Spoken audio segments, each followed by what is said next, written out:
The Gospel of the Prophet Mani, edited and almost wholly newly translated from many languages of original Manichaean texts and of excerpts by others for the first time in English, with a life of the prophet, an outline of Manichaean history, and other introductions, explanatory commentary, full annotations, and an illuminating appendix, which will not be read. Edited by Duncan Greenlees. Introduction 1. The 3rd century. It was an age of death, of new birth, of bitter conflict between the two, between the old and the new, an age of transition, of soaring hopes and of vain attempts to reawaken perished ideals. Political. The twin empires of Rome and Persia swayed uneasily on the balance point of Mesopotamia. At times the one moved on to the territories of the other, and then fell back again beyond its starting point. The great emperors of Rome had given place to military kinglets who held the shadow titles that had once glorified Augustus, Tiberius, Trajan, but now had little meaning anymore for the 2 or 3 months of rule that each might hope to enjoy. And many faced equally powerful rival kinglets in other provinces. Even when for a spell one of these might establish himself in real power at Rome itself, his death soon restored the usual confusion of the 30 tyrants. At such a time it was easily enough for the new Persian dynasty that replaced the vanquished Parthians to seat themselves firmly on the eastern throne, so that they could not be overthrown even by the few Roman emperors who dared attempt the feat. The great and wealthy plain of Mesopotamia was often ravaged by these frequent feudal wars, and was gradually sinking into the wretched and partly sand-covered state in which it remained till our own days. Further east, India was a tangle of petty states, free at the moment from all central control, but under the general leadership of Kushans in the north and Pandyas in the south. China was a great and settled empire, shut off within its boundaries from the restless movements of the West, while in between, Central Asia was the home of the widespread ancient Scythian tribes, partly Iranized, with Turks and Mongols on one border and the shamanistic Tibetans on the other. None of these elements seemed likely to grow into a world power which could change and mold the future. Religious. The old state cults of the Mediterranean basin had become decrepit, and few any longer believed in the great gods on whose names myth and epic had been built. In their place had arisen the pagan mysteries and the soteric cults. Hermes, Isis, Attis, Mithra had held their sway a while, and were now following Zeus, Amen-Re, Hercules, and Mars into oblivion. The philosophies of Plato, Epicurus, and the Stoics were the dry crusts education offered to thinking men, who as yet hardly cared to notice the crazy worship of a crucified Jew. When Christians made themselves more unpopular than usual by refusing the easy formal worship and state service which oiled the machinery of society in that age, they brought on themselves a brief but brutal persecution here and there, and sometimes for several years on end. For the rest, they were left to enjoy their lugubrious rites in dark caves and catacombs, while their few real scholars were famous only within their own community. Persia had forcibly restored Zarathustra's Mazdaism as the state religion, but this restoration was imposed from above, being based on the power of the rich and mighty, and overburdened with purificatory rites and monetary penalties for each offense. It awoke scant response of love in the people's heart, nor could it ever hope now to extend its sway and to unite a world which Persia's monarchs, following the steps of Darius and Xerxes, could now dream once more of conquering. In Babylonia, the old Chaldean paganism was dying out, along with its western compeers, and in its place many Gnostic sects throve, more or less Christian in form, and all of them analogous to the Hermeticism still prominent in Egypt, though slowly yielding to the Christian teachers from Alexandria. Beside these sects, whereof the Marcionites and Bardessanians seem to have been the chief, was the young Mandaean religion, taught in prehistoric days, so it claimed, by the prophet Seth-El, son of Adam, and more recently by John the Baptist in the Palestinian homeland. Filled with memories of the Chaldean myths that paralleled the Jewish Genesis and the warm mysticism of Chaldean esotericism, it was destined to sink lower and lower into the magic, sorcery, and spiritism which the motherland of astrology had retained from its pagan antiquity. It too could never aspire to become a religion for the seeking world.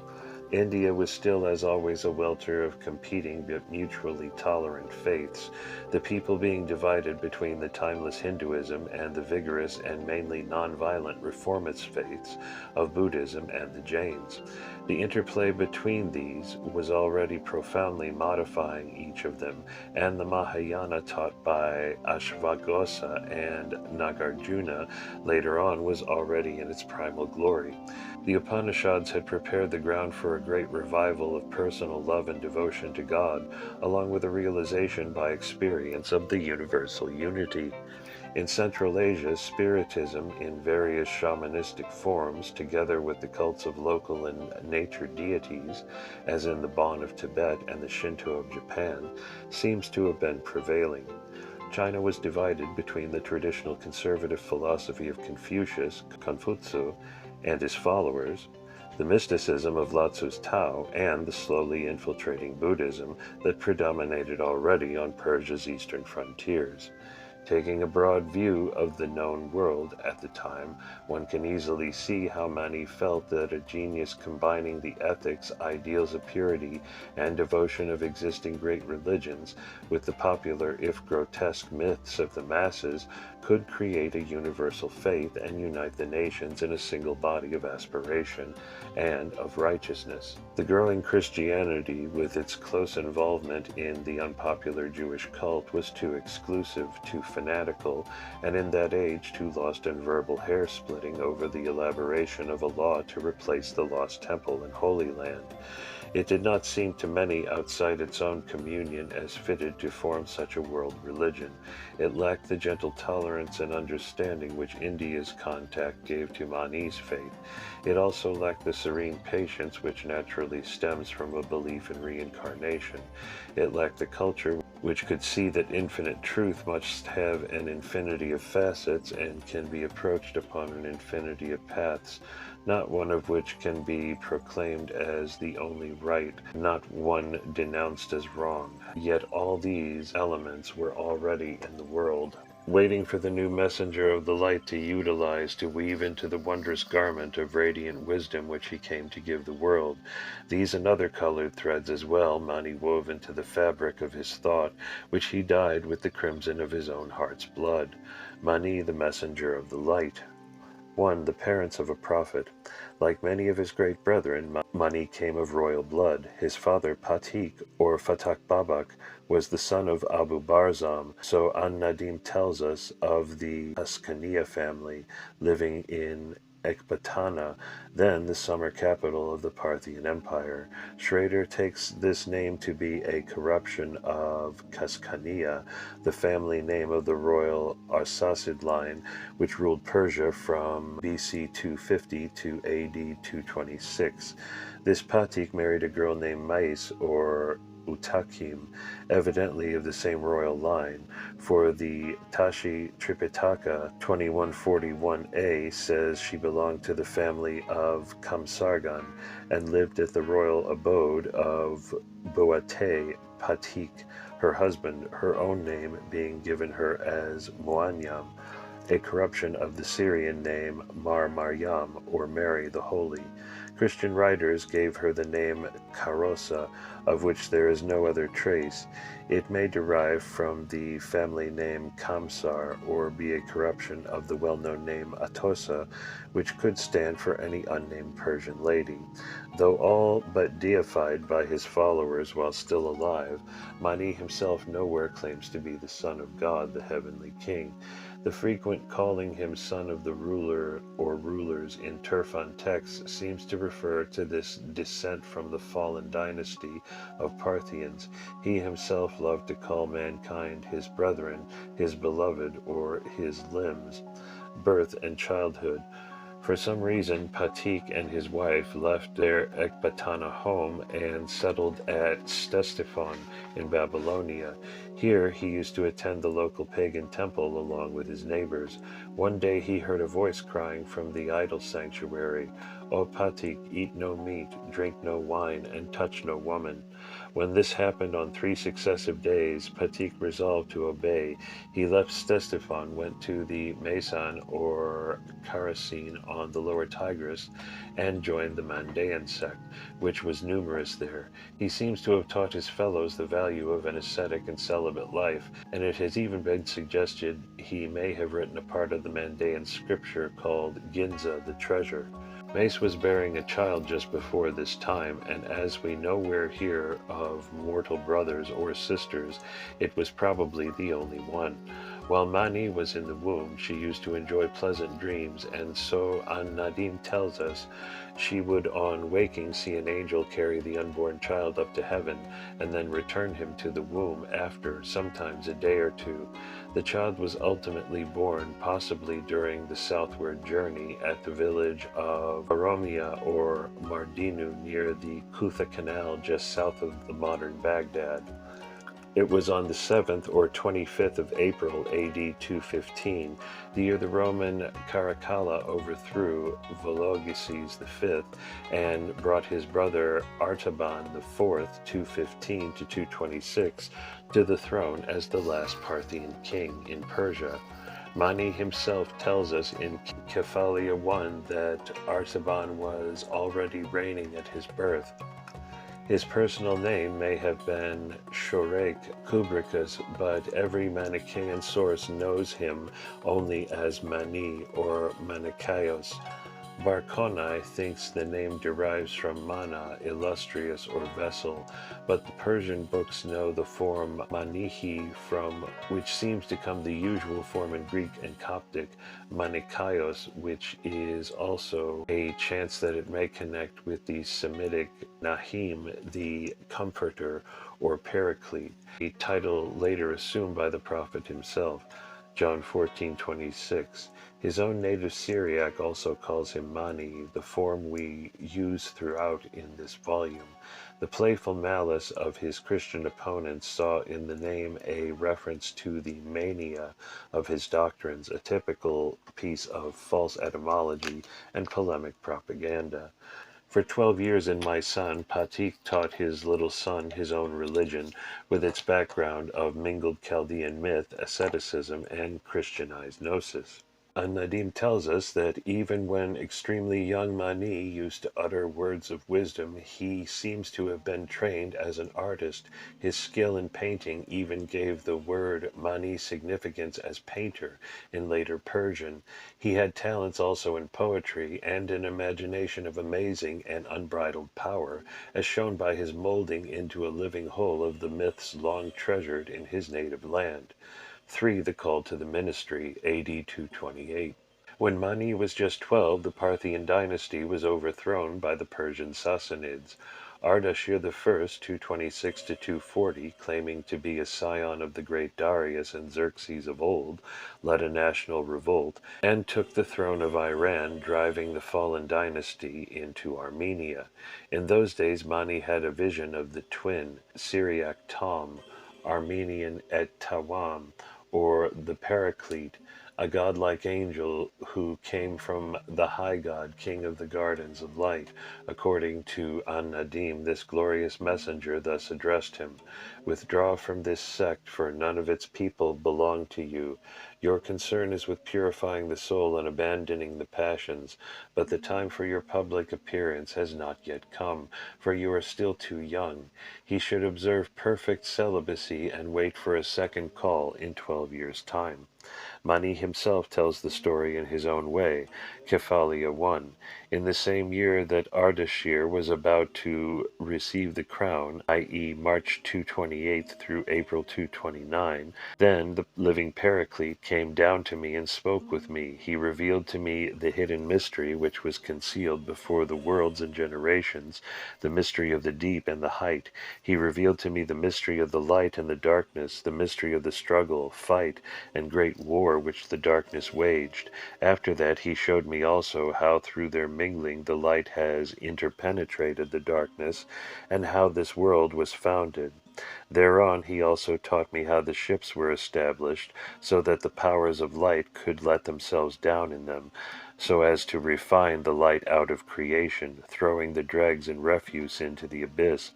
The mystery of the creation of Adam, the first man, also the mystery of the messengers who are sent into the world to choose out the churches, the mystery of the elect and their precepts, the mystery of the hearers, their helpers, and their rules, the mystery of the sinners and their deeds, and the punishment which draws near to them. Thus through the Paraclete everything that exists and will exist was revealed to me, all that the eye sees and ear hears, the mind thinks, and the heart desires, I have learnt all through him.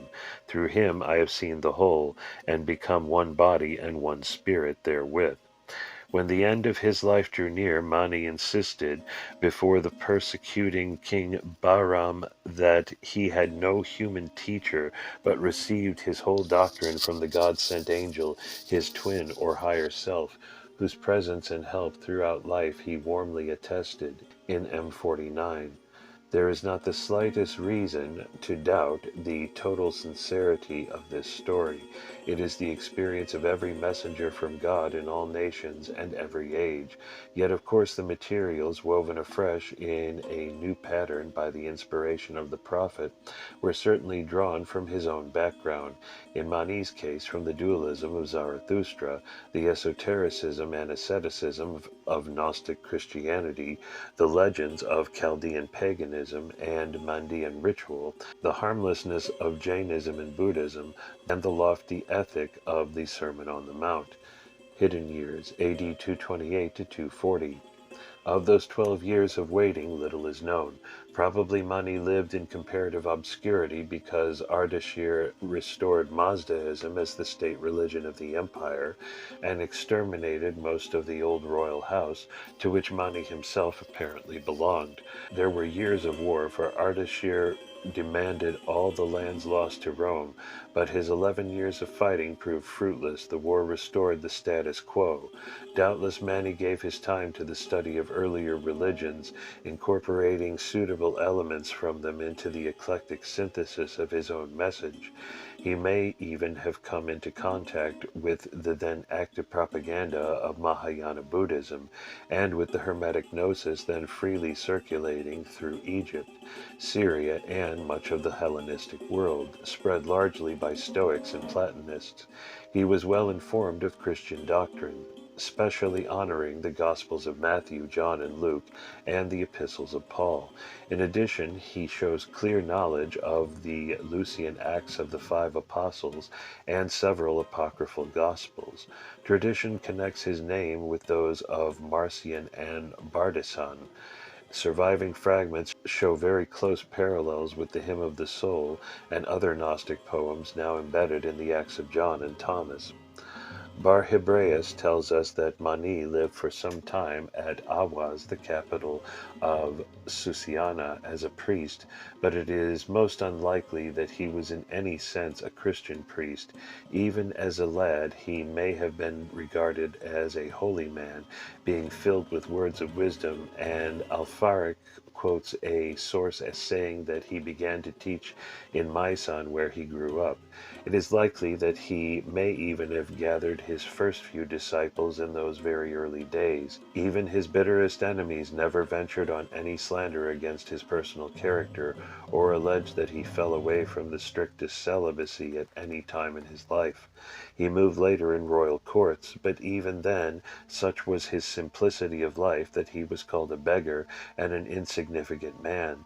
The surviving writings of his personal followers show us a most lovable person, faithfully doing God's will on earth as he saw it, treating all men with gentleness and kindly affection, and winning from those who knew him best a passionate love and boundless adoration, which could be satisfied only by conferring titles of divinity.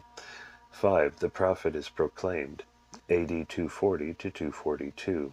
At the age of 24, apparently on the 12th of April, 240, though some calculate it as the 31st of March, 241, Mani again saw his angel teacher, who said to him, "Now the time has come for you to go out and proclaim your authority as God's prophet. Peace be on you, Mani, from myself and from the Lord who sent me to you, and who has chosen you for his messenger. He has now bidden you to invite people to your truth and to proclaim the good news of the truth, i.e. the true gospel, from before him, and to persevere in that with all your zeal."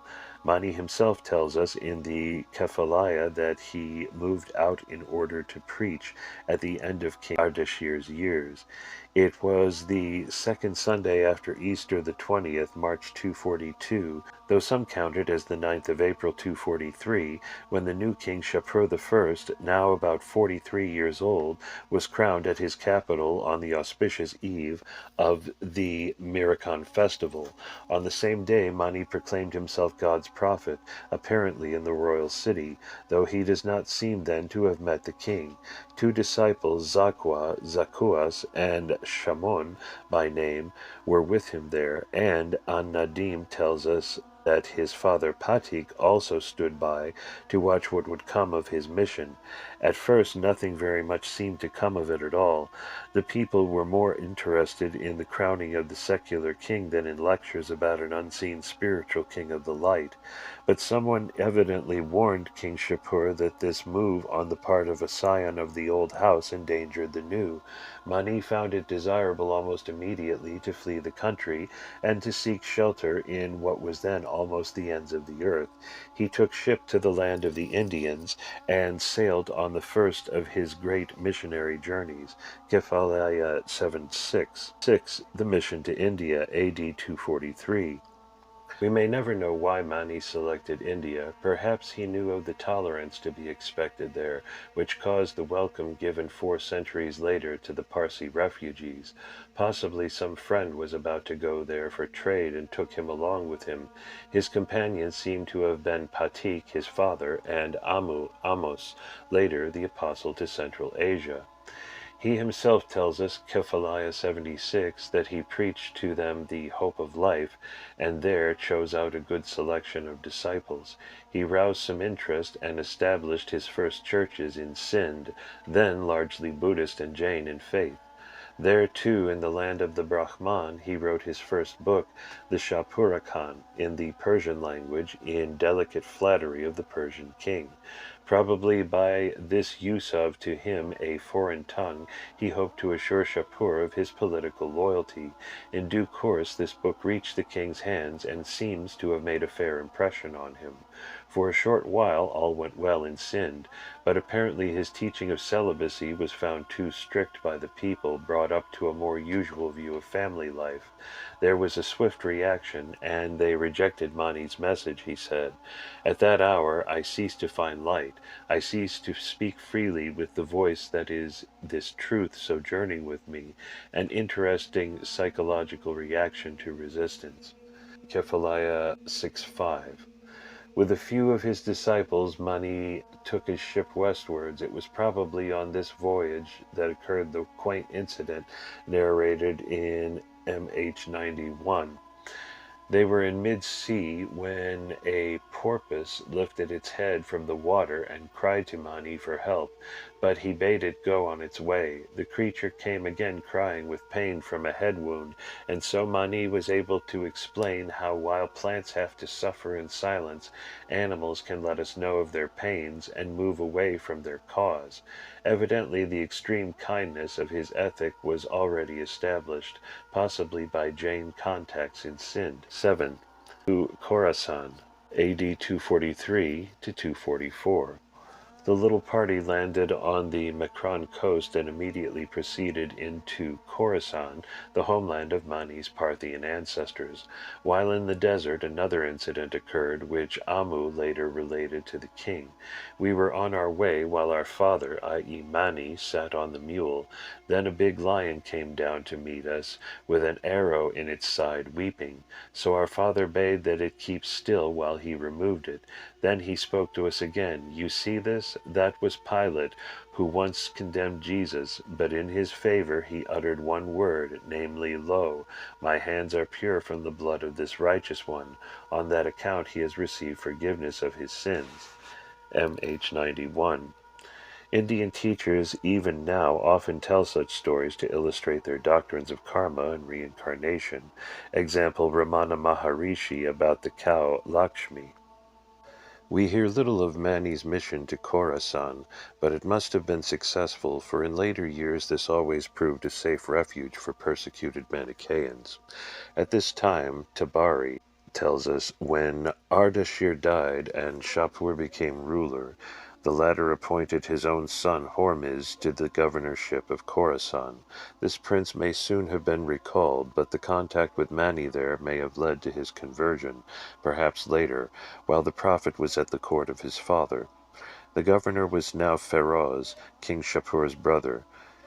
We have in manuscript 47 the interesting story of his meeting with the prophet. Now the King of Kings had two brothers with names Meswan, the Lord, and Mirsa, and he was the implacable enemy of the messenger's religion. He had planted a garden very splendid and wonderfully planned, having no equal. When the hour of salvation had come to him, the messenger appeared there before Mirsa, who was joyfully banqueting in the garden. Then the king asked the messenger, In the paradise you speak of, could there be a garden like this garden of mine? Then the messenger punished this scoffing word. Immediately through his power he showed him the paradise of lights, with all gods and deities, and the imperishable wind of life, and the garden altogether and another. Thus he remained unconscious for 3 hours while he pondered in the heart what he had seen. Then the messenger laid a hand on his head, and he returned to consciousness. When he stood up, he fell at the messenger's feet, and took his right hand, i.e., took him as his teacher. By this conversion of a princely governor, Mani was set firmly on the road that led him first to royal favor, and then to exile and martyrdom. 8. Early Travels, A.D. 244 to 245. Mani then went through all the land of Persia and her towns, preaching in the living truth which was with him according to the light of the license to preach given him by the powers and authorities, so he tells us. Prince Feroz seems to have encouraged this open propaganda for a while, though local jealousy soon led to a demand for its cessation. Then he moved over the great plateau and down to the green plains of his own homeland. For some time he taught at Maisan, at that time a large and busy market city. Here too he established his church on a strong organized basis, but here too the people as a whole rejected him. They found his teaching harder to bear even the alternating tyrannies of Roman and Persian emperors over them, together with the petty extortions of their countless subordinate officials. Perhaps this was when Mani had his discussion with a Nestorian or Mandaean about God's justice, and declared that even earthly judges are cruel only to the wicked and uphold righteousness. His own later experiences probably forced him to revise this naive estimate. Kephalia 89. He traveled northwards over Mesopotamia to Babylon, which he here calls the land of the Assyrians. Here also he founded his church, and for some time preached to good effect. Probably this was when he had the discussion with a Babylonian about the origin of humanity, narrated in Kephaliah 57. But at last the local rulers here too rose against him, incited by the sects, probably various kinds of Christians and Chaldean pagans. He assured us that only God's protection enabled him to pass even a single day longer in their land, and wonders how the people there could patiently endure all their worldly tyrants, while they could not hear the sweet yoke of righteousness he would lay upon them, but hindered him all they could. He left Babylon, and went further north into the hills of Media and Armenia. Here the same story repeated itself. Mani made a few disciples everywhere, disciples who clung to the faith through centuries of bitter persecution, but most of the people were unconvinced and unattracted. The Parthia to which he next turned was probably the Caspian coastland of Mazandaran, For we next find Mani at the royal city of Jundishapur in southwest Persia, not far from the ancient Susa, and a great garrison fort commanding the road towards the heart of the Persian Empire. Mani at King Shapur's court, AD 245 to 255. Evidently, Prince Feroz reported to the king, his brother, that Mani had no political ambitions, but was concerned with giving the empire a religion that could unify its varied peoples. For about this time Shapur invited the prophet to live at his court. When Mani entered the royal presence, a wonder manifested itself. So An-Nadim tells us, upon his shoulders was the likeness of two torches of light, and when Shapur saw it, he esteemed it greatly, and it was important in his eyes. He had formerly thought to scourge and kill him, but when he made his acquaintance, veneration arose, and he rejoiced in him. He asked Mani why he entered, and then gave hopes that he would turn to him as a convert. In his chronology, page 191, Biruni tells us King Shapur began to believe in him when he had been raised on high with him and supported him in the air between heaven and earth, which recalls the story of how an angel used to raise the unborn Mani himself, and the story of Simon's levitation before the Roman emperor found in the Clementines and books of similar provenance. Certain Manichaeans told Biruni that Mani often used to go up thus to heaven for several days to avoid his followers, while others denied all such miraculous tales. An-Nadim goes on, so Mani asked him a host of needs, among them that his followers be respected in the country and in all the towns of his kingdom, and that they might enter any of the towns they wished. This request evidently stemmed from Mani's rather discouraging reception hitherto.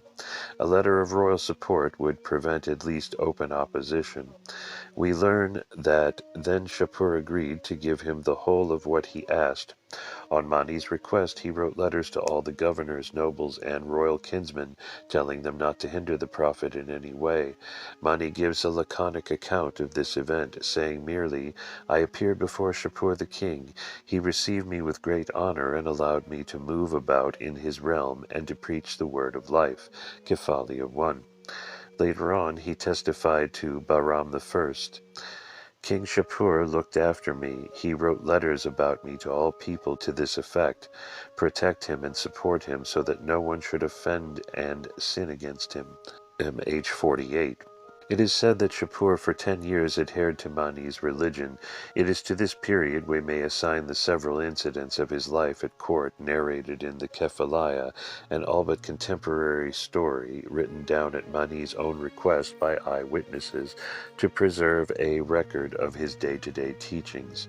In Kephalia 1 he himself says, "I spent further years with him in the royal retinue, many years in Persia, in the land of the Parthians, as far as Adiabene, Kurdistan, and the frontier adjoining the territory of the Roman Empire."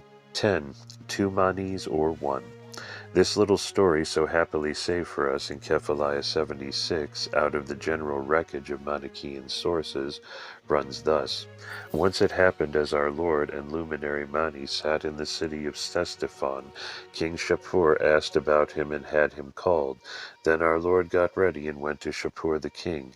Then he returned and re-entered his church. When he had passed a short time sitting there, then King Shapur again inquired for him and sent to call him. So Mani returned and went again to King Shapur, spoke with him, and preached God's word to him. Again he came back and entered the church. Yet a third time did King Shapur ask after and summon him. Then he once more returned to him. Then one of his disciples, named Arades, son of Capellos, answered and said to our luminary, "O please our Lord, give us two Manis who resemble thyself and come down like thee. Good and serene and kind must they be, and then the disciples will walk in righteousness like thyself." While one Mani will stay with us like thee, the other Mani can go to Shapur the king, while his mind is being convinced by the preaching of the truth to him. When our luminary heard these words from that disciple, he nodded his head and said to him, See, I, a single Mani, have come to the world to preach the word of God therein, and in it do the good will which has been given to me to do. Now look, though I am only a single Mani, they have not given me a chance to speak freely in the world, for I have striven hard to find opportunity and to carry out the good will that is entrusted to me. Yet have I in living truth done the work of the mystery I preach. So I have gone everywhere to do the will of the light, and to spread abroad this truth as I have been given it.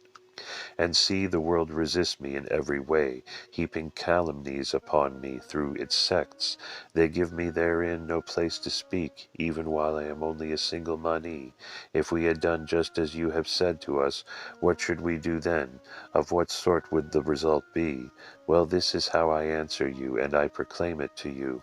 Mani then related his experiences in India, Persia, Chaldea, Assyria, Media, and Parthia. Everywhere opposition to his teaching had soon forced him to withdraw. Men were ready to submit to any amount of oppression from political, bureaucratic, and military tyrants who would not accept the sweet burden of God's law. The story goes on. Then the messenger said to this disciple, When I, a single Mani, came to the world, all the world's cities were stirred and hesitated. They would not accept me unless I first subdued their rebellion. I set truth in the hearts. I tamed their powers. I brought out all the impurity which was therein. I planted therein the tree of wisdom. I sowed the seed of light. I chose one by one disciples out of the multitudes. I, a single Mani, came into the world and spoke. All the powers of the world have been moved, and confusion has arisen before me. If now 2 Manis had come to the world, where would they be able to bear them? Or which land would be able to welcome them? I, a single Mani, have come, and I walk on tiptoe cautiously. There has been no chance for me to stand in it firmly on the fullness of my feet, that I might walk on the earth like everyone else, and do in it the will of God entrusted to me. But you, do you all pray to God that he may bring to the end of his mission this one Mani who is among you this day, so that whatever may happen to his flesh body, he shall do the will of the living one in the holy church. And you, hail to you if you strengthen yourselves in the truth I have given you, so that you may thereby stand firm in the life which endures forever and ever. Thereupon, when that disciple had heard this, he said to the messenger, Hail to the Lord of me and of all my brethren, who hear these great things from me. We know that we are all of us in the living one, but we have lived in that thou hast come to us. We have found the truth more than all men who are in the world. Which of us could fully repay to thee the good thou hast done to us, O Father, save the Father who has sent thee? He can fully recompense thee for the pains, for the reward which thou desirest from the God who sent thee is this. Every prayer which thou prayest the Father, he should grant thee thy prayer and thy request. This little story gives us a happy glimpse into the personal relationship between Mani and his followers, and into the charming sense of humor shown by the prophet. When men cannot put up with even 1 Mani, what on earth will they do with 2? The talk with the Nazorian already referred to gives us another such glimpse. It begins, Again it once happened that a Nazorian came before the messenger and said to him, I will ask thee in 1 word. Do thou thyself convince me with a single word, but not with many words.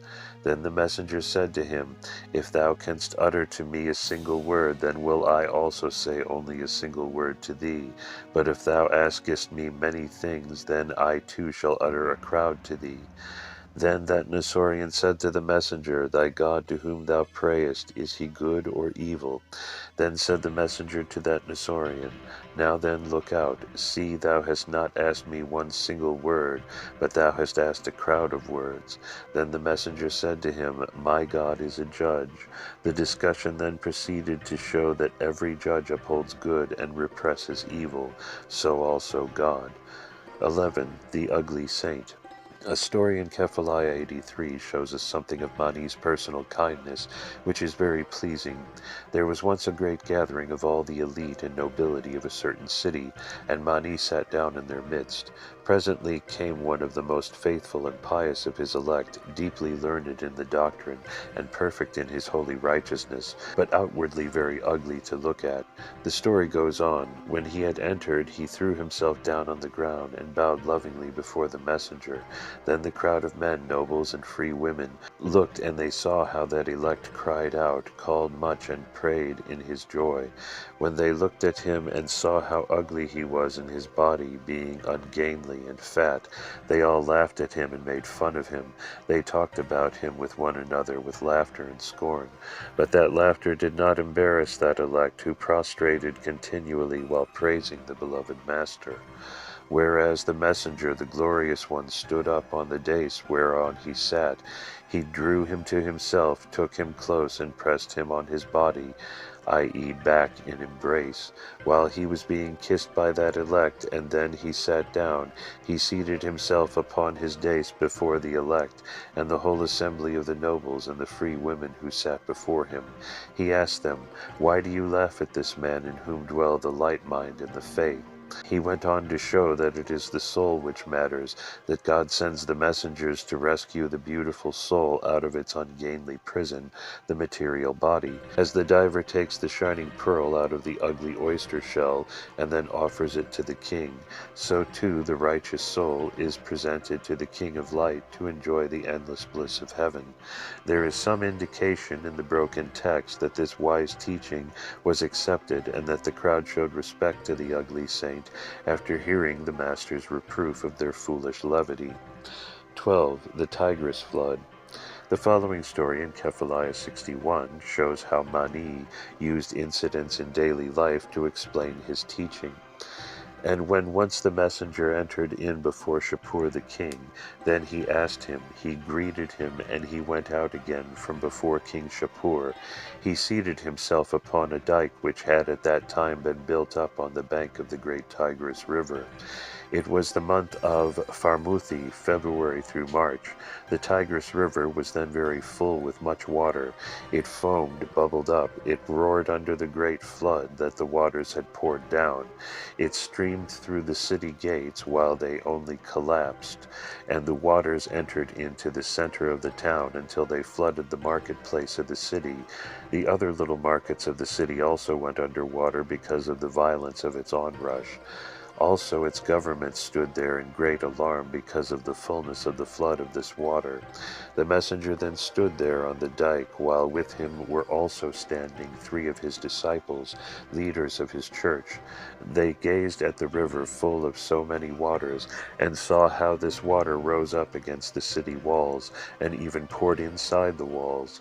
Then one of his disciples spoke to the messenger, saying, "How great is the strength of the garment of water! How big it is to come in like a raging flood, filling the river Tigris with its volume like a great sea. It has hurled waves from bank to bank and reached from wall to wall. How vast must be the source that pours out all these waters, that they come every year at their proper time." Then the messenger said to him, "Why do you wonder at the volume of the Tigris water, or why be astounded at its flood? Now listen to this that I shall tell you, and wonder indeed at the flood which was in this first age." Then he went on in his own way to tell the mighty element of water, sacrificed by the divine first man to the powers of darkness, narrated in his own great gospel, where we need not follow him. He closed with the remark that God must be infinitely greater than his own creature. 13. Sunrise and Cloud. Kephaliah 65 tells us of this incident. Again, when once the messenger sat there in the assembly of his disciples, the sun then rose. He began to teach his disciples of the sun's greatness and divinity, how it was patterned on the fashion of the first greatness, i.e. Supreme God. He revealed truth to them and said, "It is the gate of life and the vehicle of peace for this great eon of the light forever, i.e. of this world. But then Satan knew that it is the door for the soul's escape, so he put a strong strong injunction in his law that none should honor it, saying, "He who honors it shall die." Job 31:26-27, Ezekiel 8:16-17. He has also named it the corruptible light, thereby preventing the souls from merely turning their faces towards the light, and has caused them to deny the light of their being. Mani then went on with a beautiful account of the sun's value to us in its 7 good deeds. 1. It gives light and vision to all. 2. It destroys the fears lurking in darkness. 3. It wakens us from sleep. 4. It gives life and sweetness to the trees, fruits, and flowers. 5. It drives snakes and vermin from our path. 6. It reduces the pain of wounds and sickness. And 7. Reveals to us the wonders of all creation. Thus its 5 great gifts to us are light, beauty, joy, life, and strength. Should we not then be grateful to it for this? Mani ended with comparing the sun to the messenger of the light himself, and its work with the spiritual mission of God's prophets to men.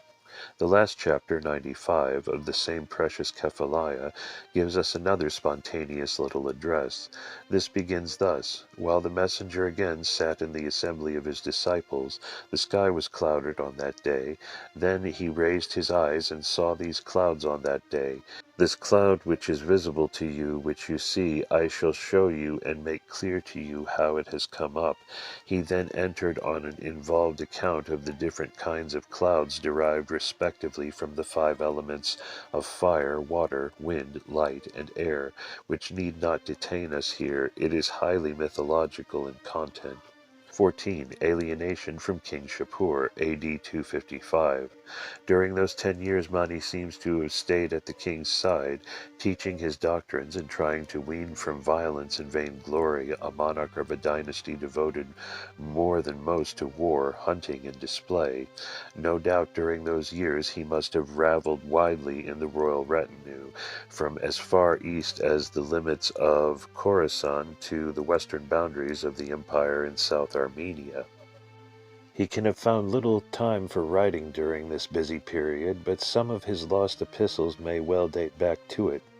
The great epistle to Patik, of which An-Nadim tells us, number 7 in his list, and which is probably the fundamental epistle of St. Augustine and Euodius, resembles in style what we know of the Shapur Akan.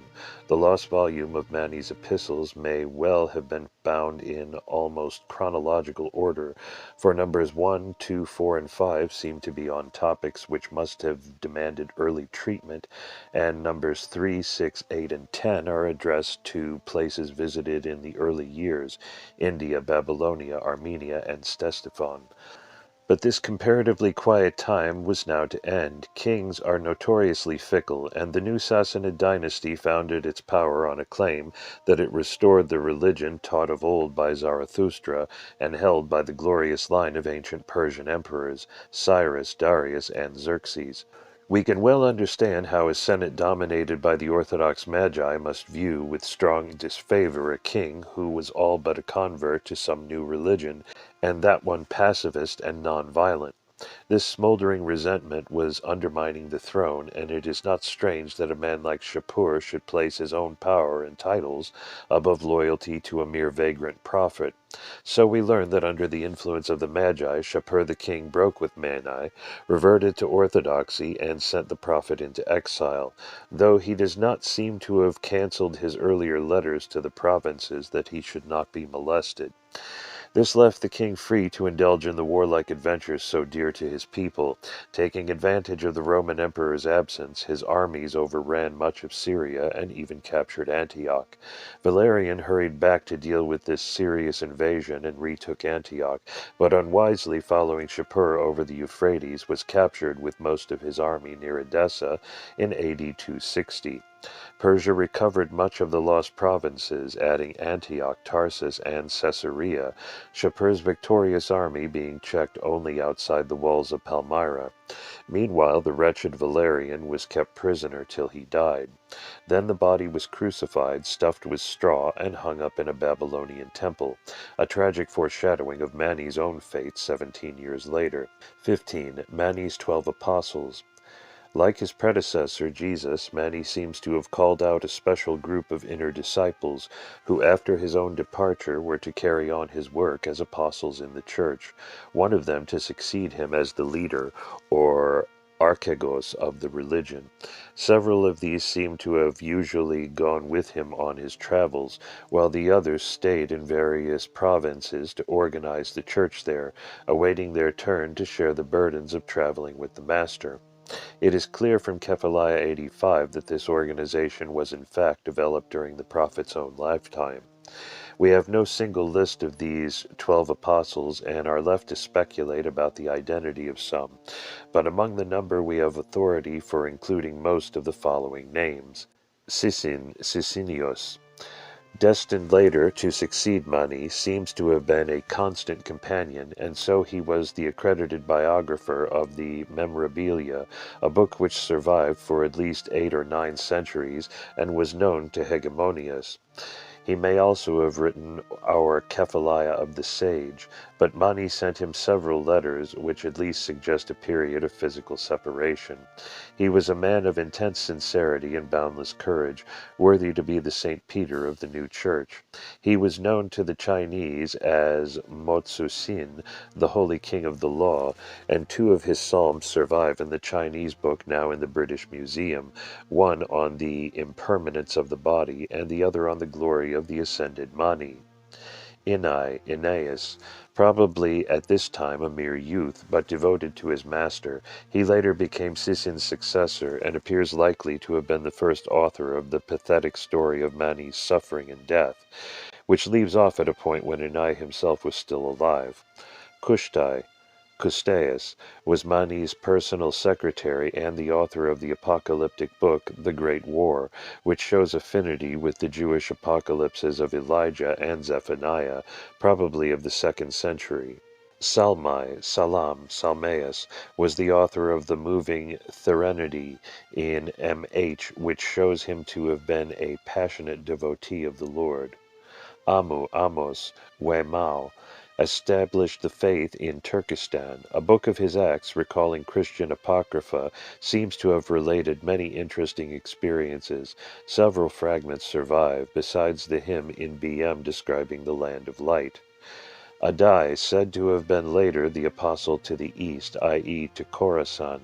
He may be the Adimantus who carried the faith to Africa and supplied in his The Bushel the epitome of 5 scriptures now known to us in Chinese as the CMT, the doctrine of Adai. May not directly relate to him. Zakuas, taught the faith in Syria and South Palestine in AD 274, even while his master was still alive. Paphos, the Egyptian, to whom Epistle 20 was sent. About AD 295 he was opposed in Egypt by Alexander of Lycopolis. Gabriabios is probably the Kabara of a Turfan fragment and the Kabarhat of Epistles 14, 15, and 18. He seems to have taken over authority for some time during the persecution on Mani's death. Barias, named in Epistles 85 and 38. To these 10 may add the semi-mythical Thomas, whom Mani sent to Egypt and Syria, the author by AD 290 of a group of splendid psalms in MP, but it is quite possible that the real author, Tom, as the Coptic calls him, is the twin, Mani's inspiring angel, the psalms being then ascribed, as so often in literature of the age, to the inner source of their inspiration. The name of Patik, who was with Mani on the Indian mission and again during his last journey on earth, may or may not refer to Mani's own father. If it be he by AD 280, then Patik carried the faith to Rome itself. He must have by then attained a great age. To him in Egypt between AD 244 and 251, we learn the fundamental epistle was sent. The mysterious Lord Cyrus, who hastened to the scene of his master's death soon after it happened and was told of it in MP 14 through 20, may also have been an apostle, or the name may refer to some Syrian saint, i.e. perhaps Zakwa. Of Ozios the Susianese we know almost nothing, unless he were the same as Adai. Quoting Money Fund, page 15, Albury tells us, MP, page 97, that Heraclides, writer of some of the loveliest psalms, was also one of the 12 apostles. 16. Into Central Asia, AD 255 through 273. Mani took to the road again, faced with the seeming failure of his efforts to win royal support. His courage was at least justified by the thought of the little churches scattered over the wide empire, whereas in his time Zarathustra's first 10 years of labor had won barely a single disciple. He seems to have visited Khorasan once more, and here he probably wrote both the Living Gospel and the Treasure of Life. Hence, too, no doubt he sent many of his epistles, such as those to Babylon, Edessa, Urfa, Maisan, and Awaz, and some of those sent to disciples whom he had to leave behind on going into exile. The epistles to Menak the Virgin and to Hatta survived even as late as the 10th century, but now all have been lost. One addressed to Pharaohs and Rasin, number 73, may be intended for the king's brother, the governor of Khorasan, and his minister. From Khorasan, the little group will have moved on into Bukhara, and so into western Turkestan. In a cave whereabouts Mani is said by Mirahan to have passed 1 year in solitary communion with heaven, he came out of this with his Ertank, a beautifully illustrated copy of a book covering the whole of his religion. We are told that he probably covered the walls of this cave with his paintings, and even Ephraim speaks of his great talent in the painting art. From the Ardavift, Mueller gives us 3 little stories, which may refer to this sojourn of Mani in Central Asia. The first tale is of a messenger who came to Ardav, the king of Turan, as a doctor of Babylon, sent to him by the gods to cure a young girl. The name of this doctor was Mar, saint, M. After miraculously curing the little maid, the saint raised the king into the air, and there proved his great wisdom by searching questions. After this, we are told, the nobles of Turan embraced the stranger's religion. In the second story, a certain righteous man presented himself to Kabara and his colleague Abursam, and there prayed, giving a homage to the word. When asked about his own faith, this man said that he adored and paid his vows to Jesus. His prayer had been heard, and he was given by angels the soul of Darav. Is this Ardav? And the spiritual king's marvelous robe. The 2 men fell at his feet and accepted him as their master. He taught them to overcome the breast's 12 sins, the hand's 9, and the 9 of the mouth, i.e. Mani's 3 seals. This seems to describe the conversion of Kabara, Gavriavi, and his friend, who may be the Abzakya or Baraya of epistles 47, 49, and 67. The righteous is clearly Mani himself. The third tells of a woman who violated the rule not to weep for her dead child. When she learned that the tears she was letting fall on his body were killing his soul, a teaching of the Parsis also, she ceased. A man of God, probably Mani himself, received her confession and promise of amendment, and prayed to God to pardon her and give her his grace. After some years in Turkestan, Mani went on to China, by which is almost certainly meant Sinkiang, where his faith ultimately became for some time predominant. Biruni tells us that he next visited Tibet, and if this is true, it may be the earliest historical reference to that country, whose religion at the time was the darkest shamanism. Through one of the passes, Masudi tells us he came down thence into Kashmir, and so probably revisited his tiny churches in Sind. During these 18 years of travel, Mani seems to have been nowhere molested or hindered in his religious work. This seems to show that the letters of Shapur still had power even in the distant marches of his empire and beyond. 17. A Manichaean king. A.D. 273 to 274. News came to Mani that when Shapur, the king of kings, had reached the town of Bishapur, he had fallen ill and died on the 16th of April. His son Hormizd I, then governor of Khorasan, succeeded him. Of this king we are told that he was definitely a disciple of Mani, which could hardly have made him popular with the Magians. Hearing the news of the change of ruler, the prophet at once hastened to Persia and met the new king, saying to him, "They call you a good king. Then it is for you to save men from sin and to let everyone have the chance to live." He also offered, if the king so willed, to live with him from that day on and guide him, as he had formerly done with his father. He seems also to have suggested a visit to Assyria, and that Hormizd should give him letters of protection for the purpose. This he at once agreed to. Thus the mission, with the aid of Mani's books, naming here MH 43, the Gospel, and the Mysteries, was officially authorized. Unhappily for Mani, however, King Hormizd was dead within the year, not improbably poisoned by the Orthodox. To the throne succeeded his son, Bahram I, an irresponsible young man, cruel and vain, and a lover of pleasure. Mani's own comment reads, "The Satan was envious and swiftly snatched him away. His son placed the crown on his head in his place." 18. Mani's last journey, A.D. 274 to 277. Mani seems to have realized his danger, for he at once traveled up the other side of the Tigris, meeting everywhere his little churches and giving great delight and courage to the disciples. He went as far as Narhawan, where he knew his time in Mesopotamia would now be short. He crossed the ferry here and was planning to retreat right across Persia to the comparative safety of Khorasan or Kushan.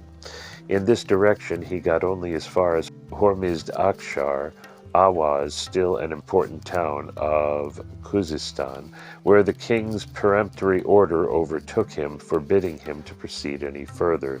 Thereon, says the account in MH, on which we rely largely for the last scenes of Mani's devoted life, he returned in vexation and sorrow. He came to Susiana in the neighboring province of Khuzestan. The late King Hormizd had given him a small town to live in, and he may have thought for a while of retreating there, but he now knew his hour was come and returned to Babylonia itself to meet his enemy and his fate face to face. After a brief halt in Mysan, his childhood home, he recrossed the Tigris and proceeded straight to Ctesiphon, then the winter capital. He may still have had some idea of persuading Bahram to let him withdraw quietly to Khorasan so as to leave him in peace to govern as he liked, but he evidently failed to meet the king here. Probably he had already moved with the court to Balapat, adjoining the fortress of Jundi Shapur.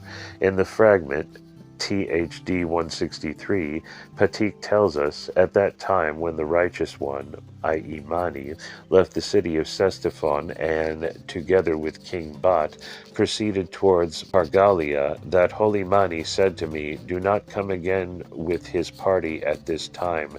Then tell him that he should leave us and go to his majesty." Of this King Bat nothing definite seems to be known, but the name, Henning points out, is Armenian, and the fallen Parthian dynasty to which Mani belonged still ruled in Armenia. His association with this Armenian kinglet was a serious grievance in Bahram's mind. Could Bat have been a convert whom Mani was suspected of plotting to put on the throne?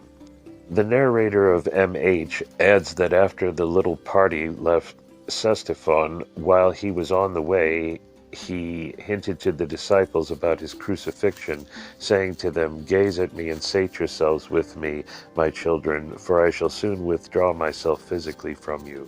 So they came to Pargalia, where he went with King Bat to the lecture hall, Hermeneia of the little church, where he met the local group of disciples, with an elder or two. He gave them his last detailed instructions, two of which were, "Take care of my books, and look after my widows and orphans," i.e. those of the church. He told the elect to be constant in teaching the hearers, whose spiritual life depended so largely upon their efforts. At this place also came an urgent invitation. All the brethren begged the Lord to come to Gokai. Mani at once started off towards Gokai to gratify the faithful of the church there, and soon reached Kolasar on the way. The much broken Turfan story of THD 163 takes up the tale here.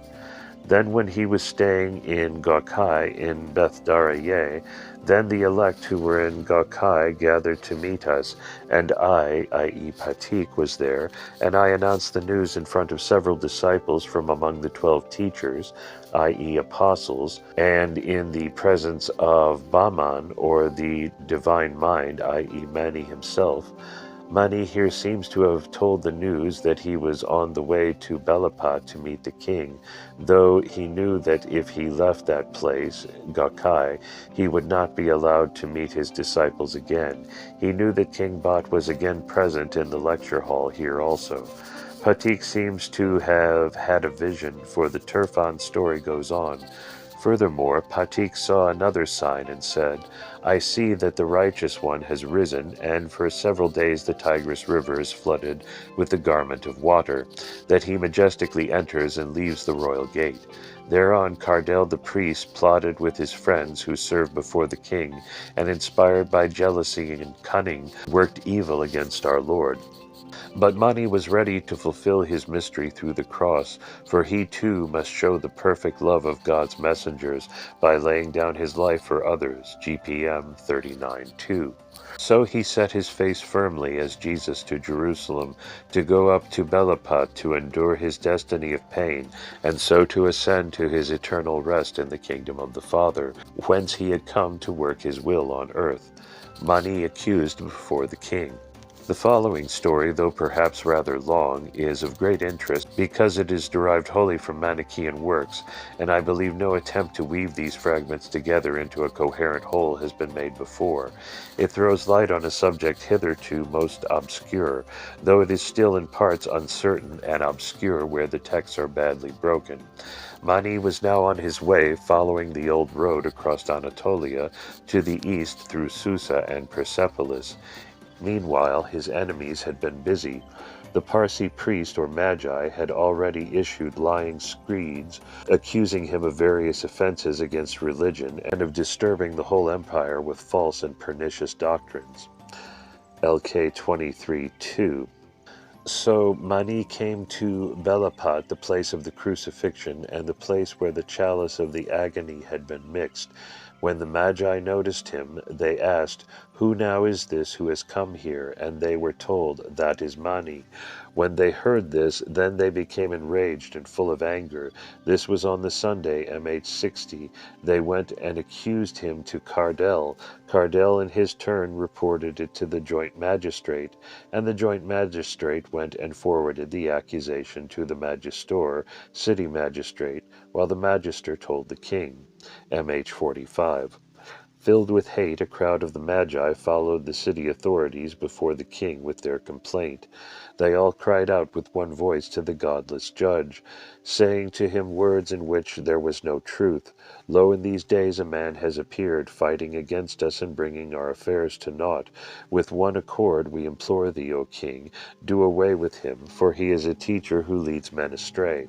When he heard these words, the foolish man, king of these pitiless ones, was astonished. The evil-fated malefactor he called my shepherd, MP 15. And thus, on Monday, he was accused before the king, MH 45.